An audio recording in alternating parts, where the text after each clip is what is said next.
What causes a recession? When you look at it top line, it's pretty cut and dry, but it's not that simple. And I want to dig into the weeds a little bit. What causes a recession? Let's get into it.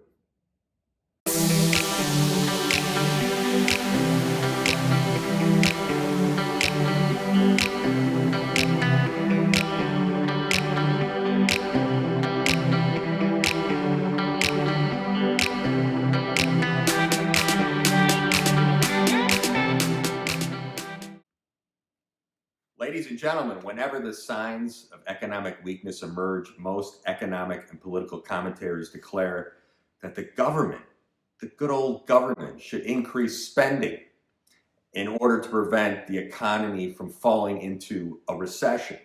Let's just spend a little more. That's what we've always been saying. Let's just spend a little more. So what causes a recession? I thought this was an interesting topic right now because what's going on in the economy and the war and the housing market. So the experts declare a recession when a nation's economy experiences negative gross domestic product, GDP, rising levels of unemployment, falling retail sales, contracting measures of income and manufacturing for an extended period of time. Sounds easy enough, simple on the surface, but it goes a little deeper than that. So, what would happen, for example, just take current policy, if the Fed raised rates like they should, like really raise rates, like they should raise rates to, let's say, 8 to 10%. Remember the 1980s? What do you think would happen? The economy would crash.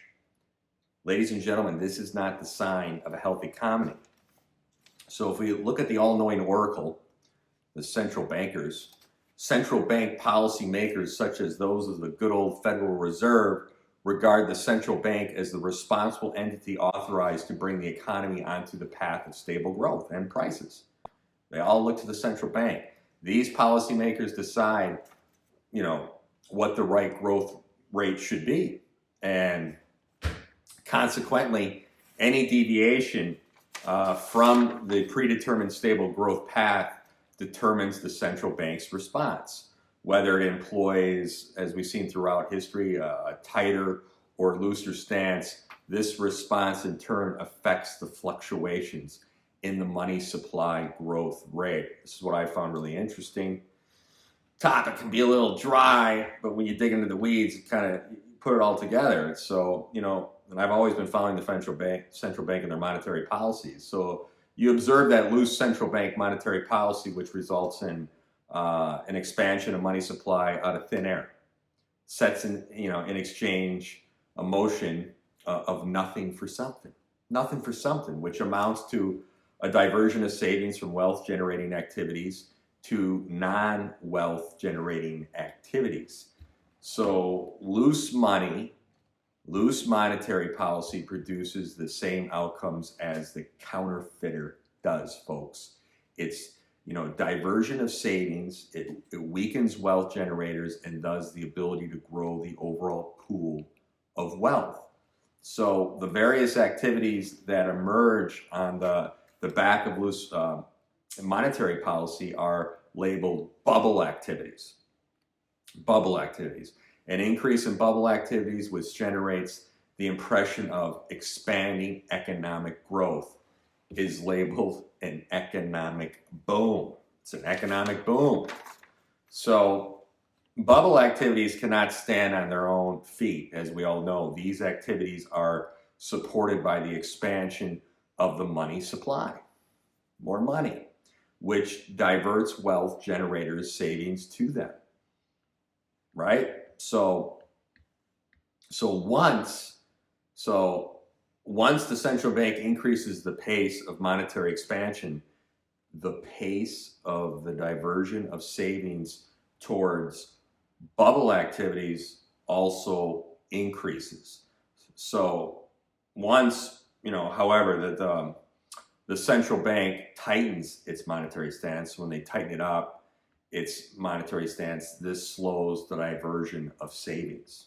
So because bubble activities cannot stand on their own feet, these activities require ongoing increases in the growth rate of money supply in order to survive. So the increase in money, this is key, the increase in money supply diverts to them consumer goods. So these consumer goods are the savings of wealth generators. So when the central bank takes tighter monetary stance, bubble activities that sprang up on the back of the previous loose monetary policy gets less support, they are in trouble. They're in big trouble. An economic bust emerges. Recessions then are not about the weakening of economic activity, but rather about the liquidation of various bubbles, of various bubble activities that sprang up on the back of increases in the money supply, as I said, out of thin air. Completely out of thin air. So aggressive monetary policy, which creates bubbles, weakens wealth generators, thereby diminishing economic recovery. Once the economy falls into a recession, the central bank should restrain itself and do nothing to counter the economic downturn. That's what they should do. If you look at what the real, economists say, recessions are in fact good news for wealth generators, since recessions demolish bubble activities that weaken wealth producers. But what do? Just print. So the economic activity consists of, it's a circular flow of money, with one individual's spending becoming part of the income of another individual. Spending equals income, hence more spending will mean higher incomes. So it's simple. When I was reading this, I'm like, if some individuals decide to reduce their spending, their actions weaken the circular flow of money. If an individual spends less, the income of others are lessened, and they in turn reduce their purchases of goods from other individuals. So, as a result, overall spending of goods and services declines, and thus overall income falls as well. So in order to prevent a downward spiral, the mainstream economists here claim that the government should step in and increase its outlays, thereby filling the shortfall in the private sector spending. Thus, government spending is a vital agent of economic growth, they believe. So there's been some interesting theories on this, and there's a mathematical equation to this. The magic of the Kensington multiplier. John Maynard Keynes, he popularized the view that an increase in government outlays causes the economy's income to increase by a multiple of the initial government increase. The key, bottom line is, I'm not going to get into the weeds on this. The key in this way of thinking is the belief that the expenditure of one person becomes the income of another person. So I'm going to leave it at that and then touch base on it. So the fiscal stimulus, and we look at economic growth, the fiscal stimulus, if the government spending does not generate new wealth, how can an increase in government outlays revive the economy, right? First, people employed by the government are compensated for their work. Then these workers spend the proceeds and supposedly expand. They spend the proceeds and expand the economy. However, you have to note that the government pays these individuals by taxing entrepreneurs and private businesses, private business workers who are actually generating wealth. And by doing this, the government weakens the wealth generating process and undermine prospects for economic growth. It's one big Ponzi scheme. So if you look at this, take this example to clarify the point. If you have in an economy that is comprised of, let's say, a baker, a shoemaker, and a tomato grower, and another individual enters the scene, an enforcer exercising his demand for goods by means of force, the baker, the shoemaker, and the farmer are forced to part with their products in an exchange for nothing. In an exchange for nothing. As a result, all other things being equal, their ability and willingness to produce goods weakens.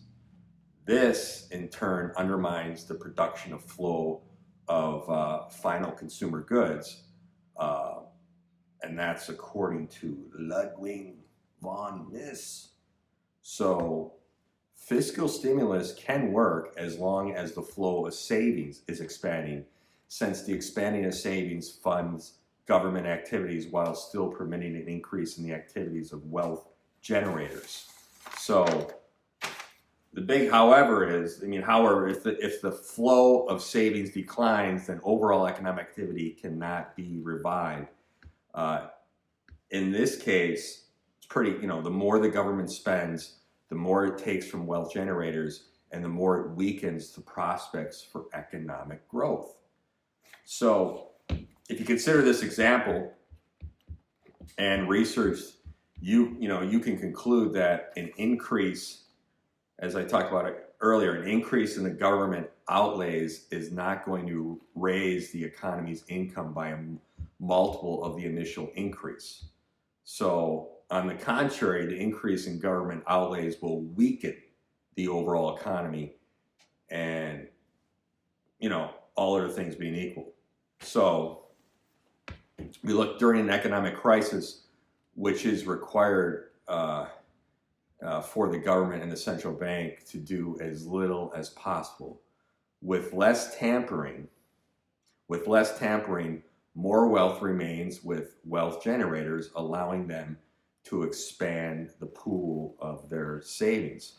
So with a large pool of savings, it is easier to absorb various unemployed resources, aggressive monetary and fiscal policies, that undermine the process of wealth generation, make things much worse. Much worse. So it's all about the pool, the savings. As long as the pool of savings is still expanding, the government and the central bank can pass off the illusion that they can grow the economy. However, once savings begin to stagnate or decline, the illusion, ladies and gentlemen, the illusion is shattered. So it's not that cut and dry.